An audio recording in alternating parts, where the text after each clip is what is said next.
Baik, terima kasih Mbak Winda. Izin Bapak Ibu, peserta webinar pada siang hari ini untuk melanjutkan terkait lampiran 4. Bagaimana Bapak Ibu? Masih semangat semua untuk menyimak sampai akhir? Izin saya untuk share terlebih dahulu.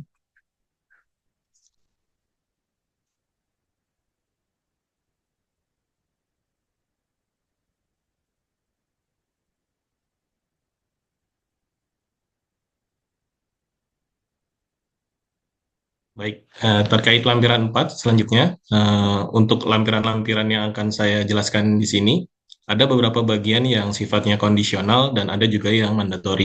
Nah, terkait lampiran-lampiran tersebut, sebagaimana yang telah dijelaskan oleh Mbak Indah, di halaman pertama atau lampiran induk, semua lampiran yang akan kita isi itu berdasarkan dari keterangan waktu pertama kali kita lakukan, apakah kita memiliki transaksi tersebut atau tidak. Nah, itu bisa kita pilih ya atau tidak. Kemudian untuk lampiran 4 dalam hal ini adalah terkait pengisian yang dikenakan pajak yang bersifat final maupun daftar penghasilan yang bukan merupakan objek pajak.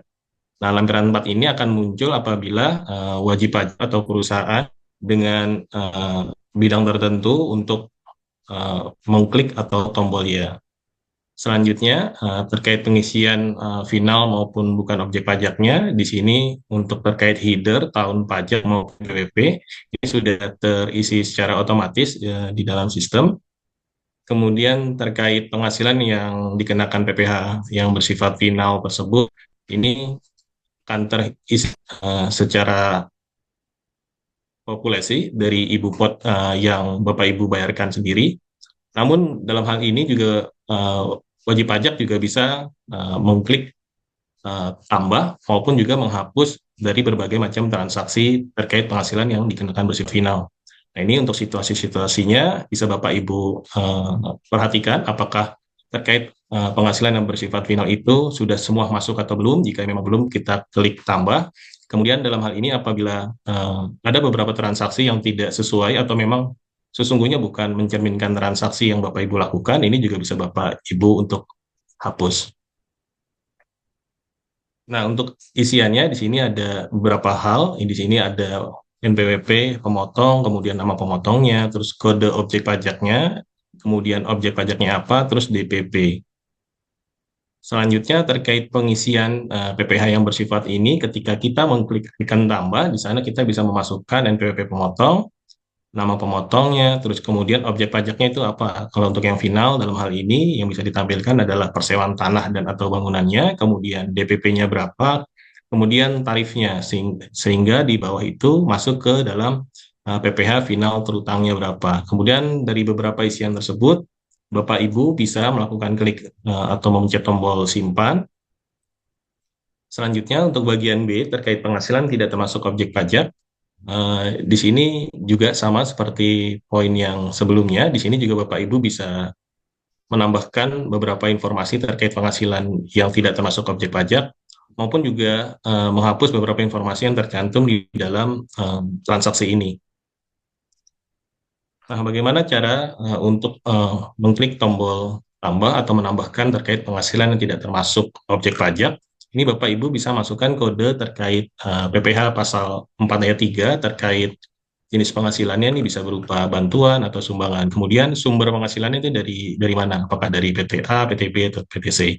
Kemudian untuk penghasilan brutonya ini bisa disesuaikan terkait penghasilan tidak termasuk objek pajak. Apakah nilainya 10 juta, 100 juta, dan seterusnya. Ini tolong dipastikan terkait nilainya adalah penghasilan brutonya. Gitu. Ketika beberapa isian-isian tersebut sudah dipastikan benar sesuai dengan keadaan yang sebenarnya dan sesungguhnya, Bapak Ibu bisa mengklik tombol simpan. Lanjut masuk ke lampiran 5. Nah, lampiran ini juga sifatnya kondisional, tidak mandatori. Lampiran ini bisa diisi apabila Bapak Ibu mengklik tombol ya pada eh, lampiran utama. Apakah Bapak Ibu wajib menerima penghasilan dari usaha peredaran bruto tertentu yang dikenakan PPh final? Jika memang iya, lampiran 5 ini bisa diisi oleh Bapak Ibu. Nah, terkait isiannya, di sini ada beberapa informasi. Yang pertama di sini ada headernya terkait tahun pajak dan NPWP pemungut. Kemudian poin kedua di sini ada alamat tempat kegiatan usaha. Dalam hal ini dia akan terisi otomatis dan menampilkan identitas wajib pajak serta semua identitas tempat kegiatan usaha dari wajib pajak. Nah, beberapa hal ini terkait alamat tempat kegiatan itu sudah terisi otomatis ya Bapak Ibu. Nah, kemudian untuk bagian B yang nomor 3 ini adalah rekapitulasi peredaran bruto dan PPh yang telah dibayar dan digunakan dalam pengisian PPh final. Nah, dalam hal ini misalkan UMKM yang menggunakan peredaran bruto tertentu mengikuti PP 55 tahun 2022 ini dengan tarif 0,5% dari penghasilan brutonya. Selanjutnya, terkait rekapitulasi peredaran bruto dan PPh yang telah dibayar, ini ada berbagai macam informasi yang perlu diisi. Apabila Bapak Ibu, tolong pastikan lagi terkait transaksi mulai dari Januari sampai dengan Desember, itu kita isi berdasarkan transaksi yang ada. Nah, dalam hal ini, penghasilan final tiap bulan ini akan terisi secara otomatis dengan tarif 0,5% dan PPh final yang dipotong oleh pihak lainnya. Nah, dalam hal ini Bapak Ibu juga bisa mengklik tombol edit atau yang dalam hal ini bisa dilihat berupa pensil. Ini Bapak Ibu bisa mengeditnya. Kemudian ketika hal tersebut sudah selesai dan sesuai dengan yang ada, Bapak Ibu bisa mengklik tombol simpan konsep terkait transaksi peredaran bruto tersebut. Selanjutnya apa saja sih terkait edit dari peredaran bruto? Nah, ini bisa Bapak Ibu lihat terkait transaksi Januari sampai dengan Desember, dipastikan kembali terkait peredaran brutonya apakah sudah sesuai atau belum. Dalam hal ini misalkan Januari ini uh, peredaran brutonya untuk PT-nya Badan itu senilai 20 juta dan seterusnya sampai dengan Desember. Pastikan juga jumlah yang Bapak Ibu rekap di dalam kertas kerja Bapak Ibu ini sudah sesuai dengan yang ada di dalam sistem Cortex-nya. Ketika hal-hal tersebut sudah sama dan sesuai, Bapak Ibu bisa mengklik tombol simpan. Selanjutnya, di sini ada beberapa highlight terkait poin 1, poin 2, dan poin 3-nya. Di sini poin 1 dapat dilihat, Bapak Ibu tolong perhatikan lagi, yang tadi itu adalah penghasilan brutonya, kemudian untuk yang poin 1, ini dapat dilihat terkait transaksi PPh final yang dipotong atau dipungut dari pihak lainnya. Nah, terkait PPh final yang dipotong atau dipungut oleh pihak lainnya, ini tolong dipastikan apakah transaksi tersebut sudah sesuai atau belum. Nah, dalam hal ini untuk poin ini dapat terisi secara otomatis seperti itu. Nah, kemudian apabila terdapat selisih, maka di poin kedua itu juga akan terlihat jumlah yang bersifat final yang terutang seharusnya misalkan 100.000, kemudian misalnya yang dipotong pihak lain itu ada 50.000, maka selisih 50.000 ini menjadi yang perlu dibayarkan gitu. Kemudian apabila hal-hal tersebut sudah sesuai terkait pengisiannya, ini Bapak Ibu bisa klik simpan konsep terkait transaksi rekapitulasi peredaran brutonya.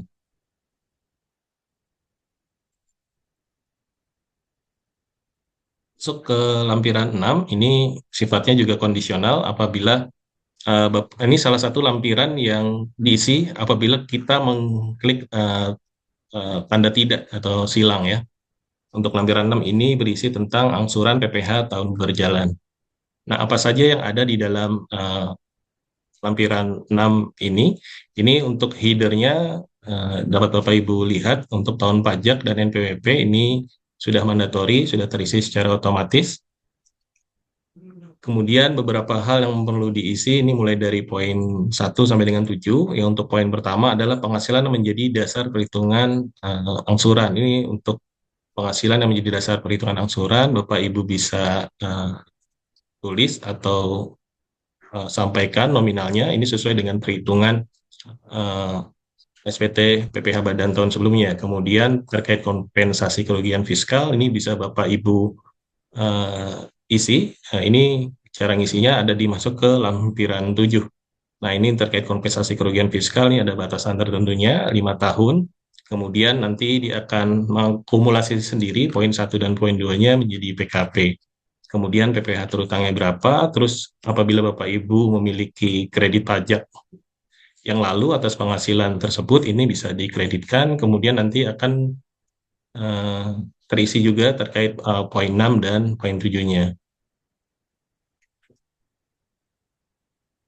Ini sebagaimana yang telah dijelaskan sebelumnya, untuk lampiran 7, perhitungan kompensasi kerugian fiskal tahun pajak, ini apabila Bapak Ibu memiliki kerugian, ini ngisinya di mana? Nah, ini ngisinya di lampiran 7. Nah, lampiran 7 ini Bapak Ibu bisa lihat terkait SPT-nya, berarti dia 5 tahun ke belakang, misalkan ini sampai dengan paling terakhir di sini 2014. Nah, ini bisa dicek satu persatu. Batas terakhir dari, misalkan kita ngisi tahun 2025, berarti 5 tahun ke belakangnya mentok di 2020 ya. Gitu. Nanti untuk nilai kerugiannya itu tinggal dimasukkan di dalam Y4 atau Y3, Y2 atau Y1-nya itu tinggal disesuaikan. Kemudian terkait tahun 2023-nya, itu sisanya itu berapa, terus kemudian 2024-nya berapa, kemudian 2025 sisa yang bisa dibawa untuk kompensasi rugi fiskalnya. Nah, dalam hal-hal ini juga nominal-nominal tersebut bisa dilakukan edit. Bapak Ibu bisa melakukan edit tersebut pada icon pensilnya. Seperti itu. Nah, terkait kompensasi kerugian fiskal, bisa Bapak Ibu atau buka kembali undang-undang perpajakannya, terkait teknis perhitungannya itu bisa dilihat. Nah, ini yang seperti yang saya sampaikan sebelumnya terkait pengisian SPT, pajak penghasilan badan, terkait rugi fiskalnya, ini bisa Bapak Ibu isi mulai dari fiskal year Y1, tahun ke-1, tahun kedua, Y3 sampai dengan Y4-nya, seperti itu.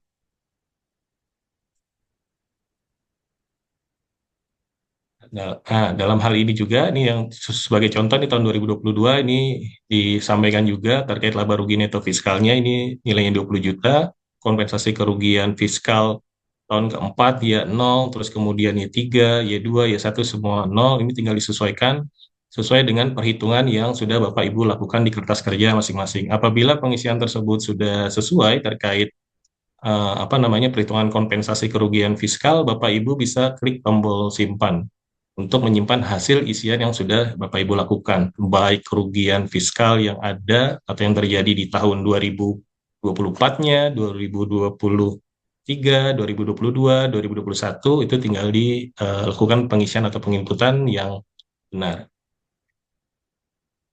Lanjut ke lampiran 8. Dalam hal ini, untuk lampiran 8 itu berisi tentang penghitungan fasilitas pengurang tarif PPh badan dalam negeri yang mendapatkan fasilitas pasal 31E.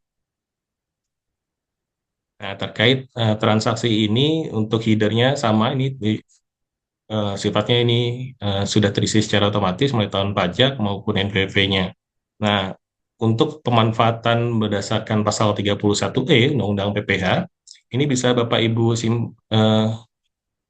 isi terkait jumlah peredaran bruto. Nah, jumlah peredaran bruto sebagaimana Bapak Ibu lihat, ini jumlah peredaran brutonya diisi 5 miliar, kemudian terkait PKP dari bagian peredaran bruto yang dapat memperoleh fasilitas, ini di angka 1,695 miliar. Kemudian yang tidak memperoleh fasilitas itu nilainya 70.640.000. Nah, terkait PPh terutangnya di sini juga akan membagi terkait yang mendapat fasilitas maupun yang tidak mendapat fasilitas. Yang mendapat fasilitasnya ini di angka 186 juta dan tidak memperoleh fasilitas ini ada di 15 juta. Kemudian PPh terutang yang mendapat fasilitas maupun yang tidak mendapat fasilitas ini dijumlahkan menjadi PPh terutang yang harus dan masih harus dibayar. Nah, terkait pengisiannya ini dan bagaimana caranya, terkait transaksinya, berapa pembagiannya, itu bisa Bapak Ibu lihat di pasal 31E Undang-Undang PPh. Apa saja sih siapa saja sih wajib pajak yang dapat memanfaatkan fasilitas pasal 31E ini. Lanjut ke bagian lampiran 9 ini terkait transaksi penyusutan dan amortisasi fiskal. Dalam hal ini dia ada tiga bagian, harta berwujud, bangunan maupun harta tidak berwujud. Nah, lampiran 9 ini diisi juga dalam hal situasional juga atau kondisional, tergantung Bapak Ibu mengklik tombol apakah wajib pajak membebankan biaya penyusutan atau amortisasi fiskalnya. Apabila iya, maka lampiran 9 ini akan muncul. Nah, untuk daftar penyusutan dan amortisasi fiskal lampiran 9 ini, Bapak Ibu bisa melakukan impor data. Namun, ini berbeda dari sebelumnya. Kalau sebelumnya, Bapak Ibu untuk penyusutan dan amortisasi fiskal ini bisa secara sekaligus mulai dari harta berwujud, bangunan maupun tidak berwujudnya. Namun dalam hal ini, terkait Cortex ini menjadi tiga bagian yang terpisahkan. Maka Bapak Ibu untuk mengimpor harta berwujud, bangunan maupun harta tidak berwujudnya, ini dilakukan satu persatu sesuai dengan pengelompokan masing-masing. Nah, pengisiannya ini juga berupa XML. Nah, terkait harta berwujud, ini juga terbagi dari 4 kelompok. Kemudian untuk yang bangunan ini ada bangunan permanen maupun tidak permanen. Kemudian untuk harta tidak berwujud ini sama seperti harta berwujud, ini ada 4 kelompok. Seperti itu. Nah, hal ini terkait pengisian ini sudah disesuaikan dengan ketentuan PMK 72 tahun 2023-nya. Terkait pengisian impor itu bisa dilakukan dalam hal lampiran 9 terkait penyusutan dan amortisasi. Dan ada juga misalkan Bapak Ibu tidak ingin melakukan impor atau agak kesulitan untuk melakukan impor, ini juga bisa dilakukan secara manual terkait pengisiannya. Nah, Bapak Ibu bisa mengklik tombol tambah ataupun misalkan ada beberapa hal yang salah dalam pengisian, baik dari skema impornya maupun dari pengisian secara manual. Ini Bapak Ibu bisa melakukan penghapusan seperti itu. Kemudian bagaimana cara pengisian secara manual terkait transaksi, baik yang harta berwujud, bangunan maupun yang tidak berwujud. Nah, dalam hal ini pengisiannya, Bapak Ibu tinggal pastikan dari poin 1 sampai dengan poin 8 terkait kode hartanya. Nah, ini kode harta ini telah mengikuti ketentuan yang ada. Jadi nanti tinggal dilihat saja terkait kode harta kode harta tersebut. Apakah misalkan kalau dalam hal ini rumah tangga atau furniture ini masuk ke kode harta 0709. Nah, ini nanti Bapak Ibu tidak perlu apa namanya menghafal. Ini nanti akan terisi secara otomatis. Kemudian bulan dan tahun perolehannya ini tinggal disesuaikan apakah dia ada di Januari, Februari dan seterusnya. Untuk tahun tahun perolehannya juga demikian.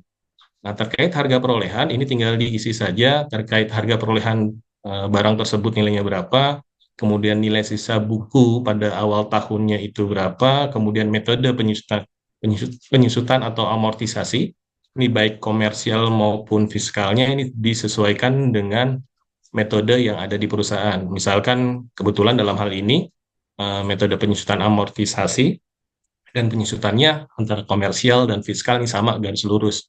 Nah, apabila Bapak Ibu perusahaannya menggunakan metode komersialnya dengan metode yang lain, tinggal disesuaikan apakah dia saldo menurun dan seterusnya. Dan kalau fiskal, dia hanya dua saja yang mengenal, itu garis lurus dan metode saldo menurun. Kemudian poin 7-nya, Bapak Ibu bisa isi penyusutan amortisasi fiskal tahun ini ada di angka berapa, tinggal dimasukkan. Kemudian keterangannya, ini apakah satu set, apakah satu buah, atau misalkan dua buah, ini tinggal disesuaikan dengan situasi keadaan aset yang ada. Ketika hal-hal tersebut sudah dipastikan benar sesuai dengan keadaan yang sebenarnya dan sesungguhnya, Bapak Ibu bisa klik tombol simpan. Selanjutnya terkait pengisian bangunan, ini juga sama seperti yang ada di harta berwujud. Nah, posisinya ini bisa Bapak Ibu lihat, di Bapak Ibu bisa mengklik tambah dan juga bisa menghapus terkait inputan-inputan yang sudah dilakukan. Nah, terkait untuk pengeditan ini ada tombol pensil, kemudian jika Bapak Ibu mau menghapus terkait penginputan bangunan, penyusutan maupun amortisasinya, tinggal bisa diklik delete atau dihapus. Nah, bagaimana cara pengisian apa secara manual terkait bangunan permanen ini? Bisa Bapak Ibu lihat mulai dari poin 1 sampai dengan 8, sama seperti yang harta berwujud. Ini kode hartanya bisa dilihat itu masuk ke jenis apa, kemudian jenis hartanya ini seperti apa, terus kemudian tahun bulan perolehannya, harga perolehan, nilai sisa buku, kemudian metode penyusutan amortisasi komersial fiskalnya itu sama atau tidak, kemudian penyusutan atau amortisasi fiskalnya itu tahun ini berapa, kemudian keterangannya apa. Ketika isian bangunan permanen tersebut sudah sesuai dengan keadaan yang sebenarnya dan sesungguhnya, Bapak Ibu bisa klik tombol simpan untuk menyimpan hasil inputan data yang sudah dilakukan. Masuk ke bagian bangunan tidak permanen. Dalam hal ini juga sama seperti bangunan eh, yang tidak permanen, ini sama seperti bangunan yang permanen, terkait penginputannya dan informasinya juga sama. Dia ada klik tombol tambah maupun juga hapus. Ini Bapak Ibu bisa lihat terkait pengisiannya juga sama persis. Ini terkait kode harta sampai dengan keterangannya. Ini bisa Bapak Ibu sesuaikan dengan keadaan dan kondisi aset masing-masing. Ketika transaksi bangunan tidak permanen ini tidak ada, atau misalkan bangunan permanen itu tidak ada, ya ini bisa dilewati saja terkait lampiran 9 bangunan permanen maupun tidak permanennya. Nah, ini harta berwujud bangunan ini dapat dilihat terkait jumlah penyusutan fiskal maupun jumlah penyusutan komersialnya ini berapa. Ini dalam hal ini penyusutan fiskal dan komersialnya ini sama, maka selisih penyusutannya tidak ada. Nah, dalam hal ini juga bisa berlaku kebalikan, misalkan jumlah penyusutan komersialnya lebih besar atau lebih kecil, maka nanti akan terlihat juga selisih penyusutannya. Dalam hal ini nanti juga akan terlihat juga misalkan di dalam rekonsiliasinya, apakah nanti dia masuk ke koreksi fiskal positif atau negatif. Ini apabila misalkan nanti plus minus jumlah penyusutan fiskal dan komersialnya, mana yang lebih besar atau lebih kecil. Seperti itu. Masuk ke bagian harta tidak berwujud. Nah, harta tidak berwujud ini sama seperti harta berwujud maupun bangunan permanen maupun tidak permanen. Pengisian secara manual maupun penghapusannya, informasinya sama seperti yang ada. Kemudian jenis jenis harta, kode harta, terus bulan tahun perolehan, harga perolehan, nilai sisa buku fiskal, sampai dengan keterangan aset tersebut ini bisa disesuaikan dengan keadaan sebenarnya atau sesungguhnya. Ketika inputan data tersebut sudah sesuai, maka Bapak Ibu bisa mengklik tombol simpan.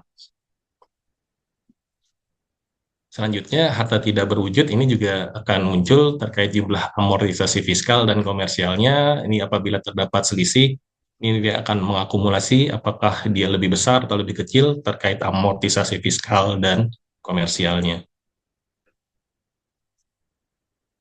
Lanjut ke lampiran 10A terkait daftar transaksi yang dipengaruhi hubungan istimewa. Ini lampiran ini juga diisi berdasarkan situasi kondisional, apakah Bapak Ibu memiliki transaksi tersebut atau tidak. Apabila Bapak Ibu memiliki, berarti maka jawaban yang dapat dilakukan adalah dengan mengklik tombol ya. Nah, lampiran 10 ini Bapak Ibu bisa eh, melakukan impor data dan juga pengisian secara manual. Nah, bagaimana cara pengisian uh, daftar transaksi yang dipengaruhi hubungan istimewa secara manual? Ini bisa Bapak Ibu lihat mulai dari PIN sampai dengan alasan penggunaan metode.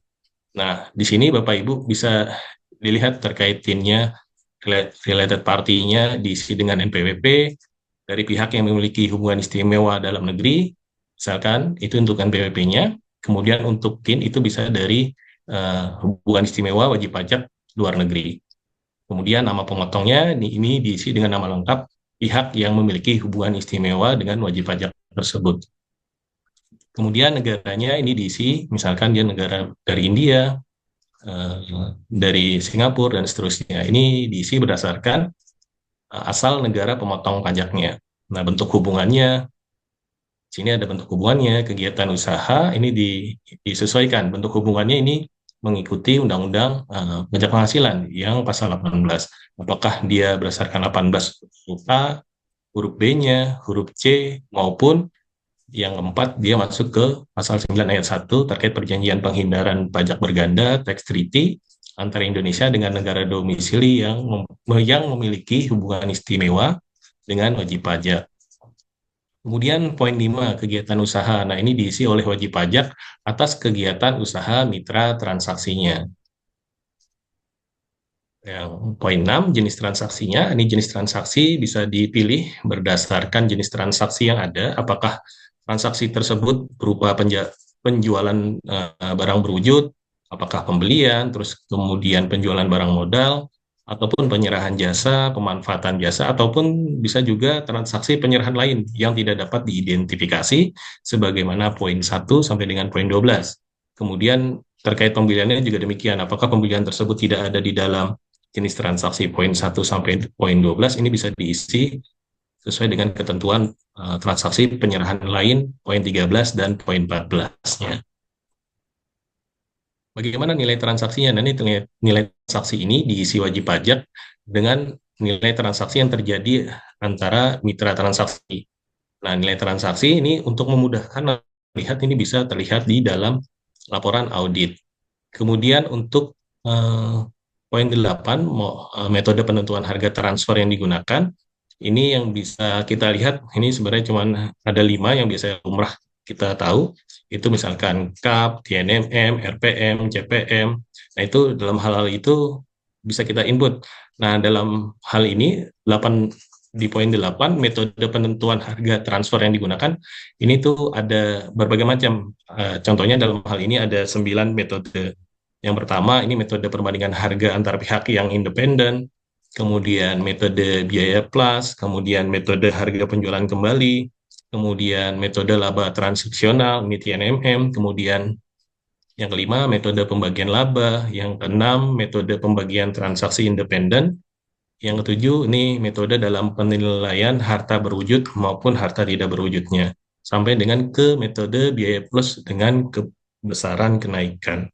Nah, terkait transaksi-transaksi daftar transaksi yang dipengaruhi hubungan istimewa, Bapak Ibu bisa melihat pengisiannya itu di Tipidok masing-masing perusahaan. Jadi tidak perlu apa namanya, tidak perlu kesulitan terkait pengisian NPWP, negara, hubungan, sampai dengan ke metode pemilihan harga transfernya. Ini sebenarnya tinggal salin saja apa yang ada di dalam Tipidok, kemudian ditulis saja di dalam SPT Cortex-nya, kemudian alasan penggunaan metodenya juga itu pasti sudah ada di dalam Tipidok dari masing-masing perusahaan.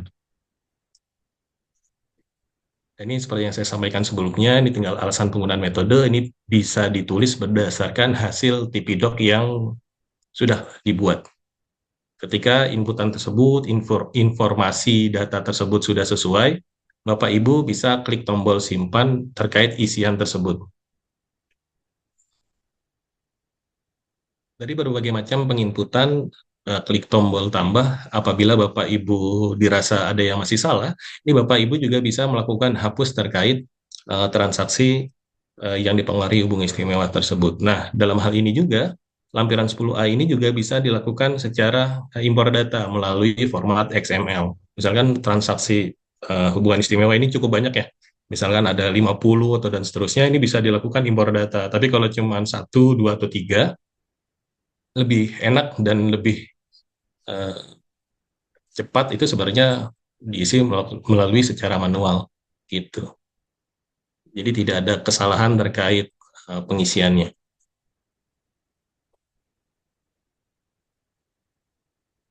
Lanjut ke lampiran 10B terkait daftar transaksi yang dipengaruhi hubungan istimewa. Ini juga posisinya kondisional. Ini bisa diisi apabila Bapak Ibu mengklik tombol ya. Kemudian untuk lampiran 10B, di sini Bapak Ibu bisa dilihat ini adalah berbagai macam pertanyaan. Yang pertama adalah mengenai hubungan istimewa. Bahwasannya Bapak Ibu telah melakukan transaksi tersebut secara wajar atau secara PKKU-nya itu arm's length. Kemudian ini Bapak Ibu bisa sesuaikan terkait transaksi dengan pihak yang memiliki hubungan istimewa, terkait kepemilikan saham, apakah iya atau tidak, terkait penguasaan, terus karena hubungan keluarga, terus kemudian terkait transaksi antar kedua belah pihak yang menentukan lawan transaksi tersebut dengan harga transaksi. Ini tinggal disesuaikan saja isiannya. Transaksi hubungan istimewanya dipengaruhi karena apa? Karena penyertaankah? Karena penguasaan? Karena hubungan keluarga? Atau karena yang lainnya? Lanjut ke pertanyaan kedua terkait lampiran 10B ini mengenai transaksi. Ini transaksi bunga istimewa. Berdasarkan keadaan yang sebenarnya, apakah iya atau tidak. Kemudian pada saat harga transfer yang terjadi, ini dipengaruhi hubungan istimewa iya atau tidak. Ini tinggal disesuaikan. Kemudian sesuai dengan tahapan penerapan PKKU-nya, terus terus terkait hal ini ada penambahan informasi baru tahapan pendahuluan. Ini tahapan pendahuluan sebagaimana PMK yang terbaru, PMK 172 tahun 2023. Ini tahapan pendahuluan ini adalah tahapan yang paling penting dari pengujian transaksi PKKU TP-Dok tersebut. Apakah tahap pendahuluannya ini apa namanya ada atau tidak? Ini tinggal disesuaikan. Ini tinggal dipilih posisinya. Kemudian untuk yang poin ketiga terkait dokumentasi penerapan PKKU-nya, apakah nilai nilai peredaran brutonya itu sebelumnya tahun sebelum tahun pajak tersebut adalah 50 miliar, ya misalkan. Kemudian afiliasi sebelumnya itu lebih dari 20 miliar, misalkan tidak, ya ini tinggal dijawab tidak, sampai dengan ke poin E, grup usaha dengan peredaran bruto konsolidasi paling sedikit 11 triliun. Nah, ini mempengaruhi terkait pengisian CBCR-nya, kalau poin E. Ini apakah isian tersebut iya atau tidak disesuaikan dengan keadaan yang sebenarnya dari transaksi Bapak Ibu atau perusahaan Bapak Ibu. Kemudian yang poin 4 ini juga tergantung posisi kita, apakah kita melaporkan apa CBCR sebagaimana saya jelaskan sebelumnya. Ini posisi dia berarti 11 triliun ya, berarti ini wajib melaporkan CBCR. Misalkan dia lebih dari 11 triliun konsolidasinya, berarti maka dia diklik ya. Jika sebaliknya, misalkan dia tidak wajib melaporkan CBCR, maka dia tinggal diklik tombol tidak. Nah, terkait dokumen induk dan dokumen lokal, tentu ketika wajib pajak mengisi lampiran 10B, ini pasti diisi dengan dokumen induk dan dokumen lokalnya, seperti itu.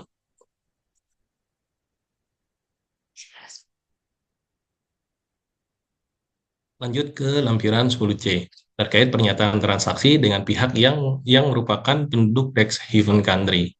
Nah, ini bisa Bapak Ibu isi berdasarkan keterangan yang sudah dilakukan.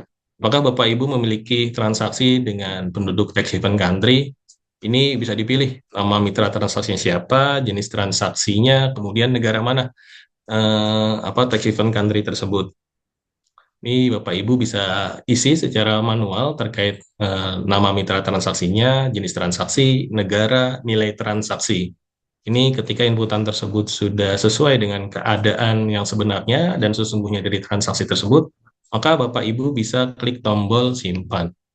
Nah, ini apa namanya? Salah satu isiannya ini sama seperti transaksi afiliasi. Nah, ini mulai dari penjualan sampai dengan ke poin 14 transaksi pembelian lainnya. Ini disesuaikan saja jenis transaksinya. Apakah dia penjualan barang modal, peminjaman uang, gitu-gitu, penyerahan jasa, pemanfaatan jasa. Kemudian yang poin tiganya ini negaranya dari mana, nilai transaksi yang mana, kemudian klik tombol simpan. Nah, lampiran 10C ini juga diminta terkait pernyataan transaksi pihak yang merupakan penduduk dari tax haven country-nya. Nah, di dalam hal ini apabila ada, ya maka tinggal klik tombol ya, dan jika misalkan tidak ada, nih tinggal klik tombol tidak. Apakah dalam hal ini penentuan harga transaksi ini ditentukan itu dengan menggunakan PKKU yang ada. Lanjut ke lampiran 10D terkait pengisian ikhtisar dokumen induk dan dokumen lokalnya. Ini juga pengisiannya dilakukan secara kondisional, apakah Bapak Ibu mengklik tombol ya atau tidak. Nah, apabila Bapak Ibu mengklik tombol ya, maka lanjutan dari lampiran 10 poin D ini, Bapak Ibu harus mengisi nih terkait ikhtisar dokumen induk. Nah, ikhtisar dokumen induk ini Bapak Ibu bisa isi berdasarkan TP-Doc yang sudah disusun. Nah, di dalam TP-Doc itu mulai dari bab 1 sampai dengan bab terakhirnya, di situ ada tuh poin-poin yang Bapak Ibu bisa lihat atau kutip. Sebagai contoh, misalkan dokumen induk ini ada atau diminta terkait struktur dan bagian kepemilikan grup usaha. Ini berarti nanti kita checklist, kemudian kegiatan usaha yang dilakukan oleh grup ini di checklist, dan seterusnya, sesuai dengan keadaan hasil TP-Doc tersebut. Nah, ikhtisar dokumen lokalnya ini juga diisi berdasarkan informasi-informasi yang ada, mulai dari identitas kegiatan usaha yang dilakukan wajib pajak, informasi keuangan, sampai peristiwa-peristiwa atau kejadian-kejadian atau fakta non-keuangan yang mempengaruhi pembentukan harga dari transaksi afiliasi tersebut. Nah, ini bagian yang terpenting adalah pernyataan penyelenggaraan dan penyediaan dokumen induk dan dokumen lokalnya. Nah, ini terkait dokumen induk dan dokumen lokal ini harus diisi atau tersedia. Biasanya sih sebelum SPT PPh Badan disampaikan ya. Jadi nanti diperhatikan terkait apa namanya TV induk ini sudah tersedia pada saat kapan gitu. Ini harus diperhatikan terkait PMK 172 tahun 2023-nya terkait syarat-syaratnya. Jadi Bapak Ibu harus benar-benar perhatikan nih, jangan sampai salah kutip. Jadi kalau misalkan ini Bapak Ibu isi, misalkan untuk tahun pajak 2025, ini kan sebenarnya sebelum April ya. Tapi Bapak Ibu isinya kurang tepat nih, misalkan baru TPDoc baru tersedia di Oktober 2025. Ini kan berarti kalau tidak salah ingat di PMK 172-nya itu apa namanya ketika dokumen induk atau lokal lebih atau setelah dari SPT PPh Badan, maka sebenarnya dokumen induk dan lokalnya malah tidak dianggap seperti itu. Jadi kalau tidak salah ini ada poin-poin krusial terkait pernyataan penyelenggaraan dokumen induk dan dokumen lokalnya. Harus diperhatikan penyampaian atau ketersediaan data tersebut sudah ada sebelum laporan SPT PPh Badan.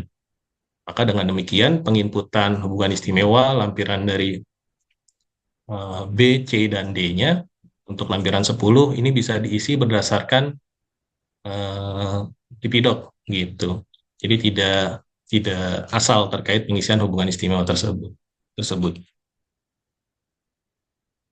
Lanjut ke lampiran 11A. Ini berisi tentang rincian biaya tertentu. Ini juga sifatnya kondisional. Ini apabila Bapak Ibu memiliki transaksi terkait daftar nominatif biaya promosi, penjualan, penggantian, dan natura. Kemudian yang poin B-nya daftar nominatif biaya entertainment. Kemudian poin C-nya apakah Bapak Ibu memiliki piutang yang tidak dapat tagih. Kemudian yang poin D, ini terkait wajib pajak yang memberikan natura atau kenikmatan. Kemudian yang poin E-nya, daftar debitur non-performance loan. Nah, ini terkait inputan-inputan mulai dari poin 1 sampai dengan poin 5-nya, ini disesuaikan terkait transaksinya. Apabila Bapak Ibu memiliki transaksi, misalkan semuanya ya ini diisi satu persatu. Misalkan cuma hanya di bagian-bagian tertentu, ya diisi sesuai dengan keadaan yang Bapak Ibu miliki. Sebagai contoh, misalkan Bapak Ibu memiliki data biaya entertainment, ini nanti diisi di poin 2-nya. Misalkan ada piutang yang tak tertagih, ini berarti diisi di poin 3. Kemudian misalkan Bapak Ibu memiliki biaya promosi atau natura kenikmatan, ini di poin 1-nya. Kemudian apabila ada rincian debitur atas utang yang tidak dapat ditagih, ini bisa diisi di poin 5-nya. Nah, terkait lampiran 11A, ini daftar nominatif biaya promosi, ini bisa dilakukan secara manual maupun impor data. Nah, kalau impor data untuk Cortex ini dia berformat XML. Nah, terkait penginputan daftar nominatif biaya promosi, ini bisa kita lihat mulai dari inputan poin 1 sampai dengan poin 9-nya. Poin 1, nomor identitas ini diisi dengan NPWP atau NIK lainnya, nama wajib pajak, alamat, tanggal, bentuk dan jenis biaya. Nah, ini tinggal disesuaikan bentuk dan jenis biayanya seperti apa. Ini tinggal dipilih. Terus kemudian nilainya, uraian, kemudian PPh yang dipotong atau dipungut. Kemudian di sini juga ada nomor bukti pemotongan atau pemungutannya.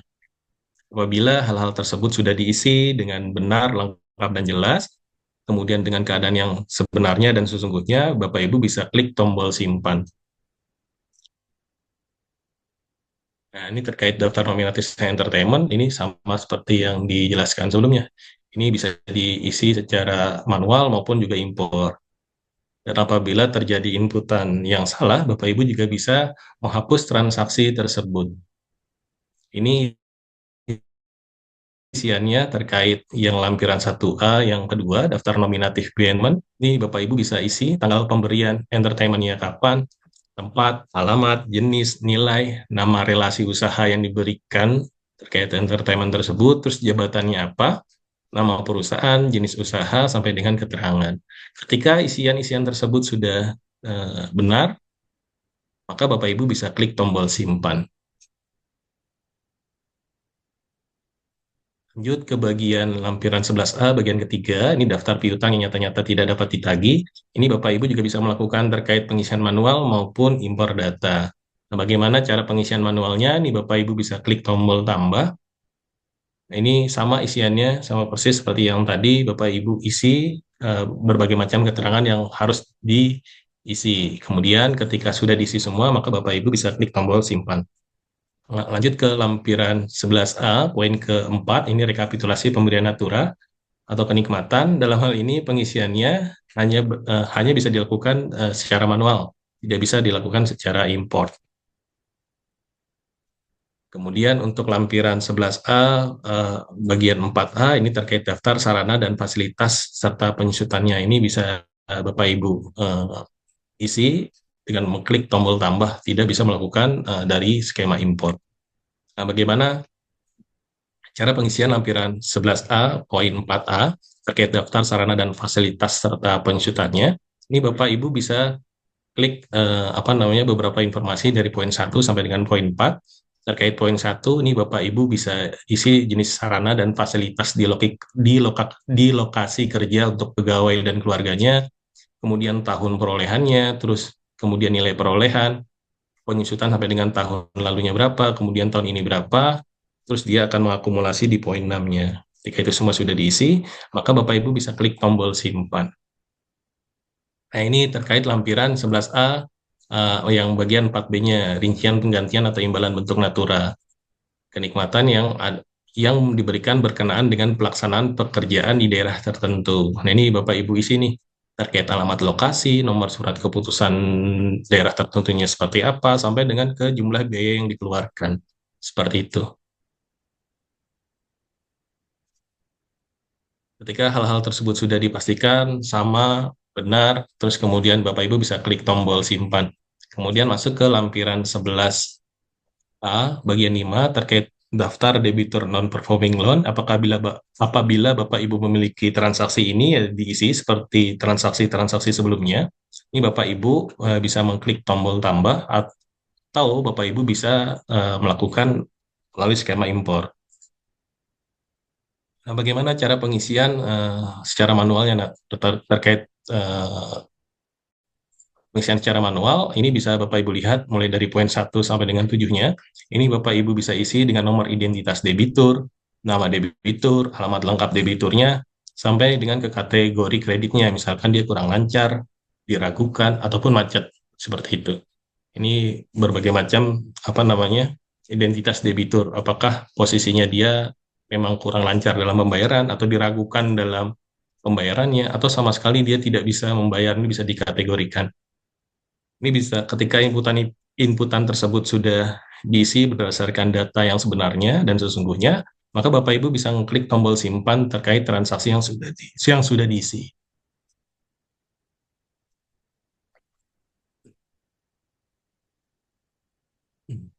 Masuk ke lampiran 11B.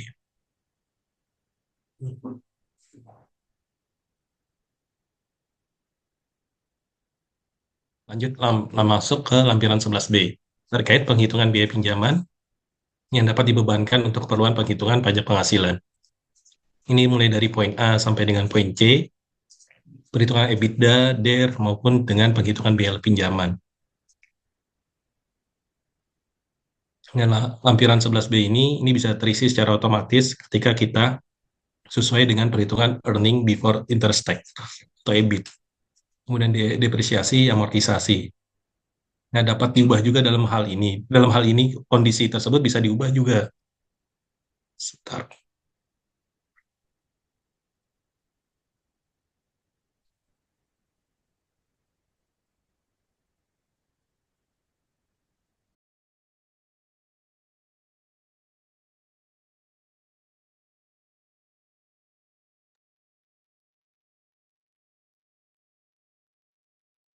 Sebentar, Bapak Ibu.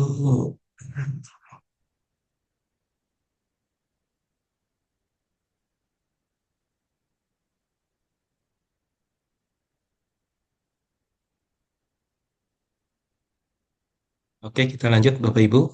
Mohon maaf ada kesalahan teknis sedikit. Ini kita masuk ke poin satu, perhitungan EBITDA. Nah, bagaimana cara pengisiannya yang untuk yang EBITDA ini Bapak Ibu bisa isi mulai dari poin satu sampai dengan poin 6-nya.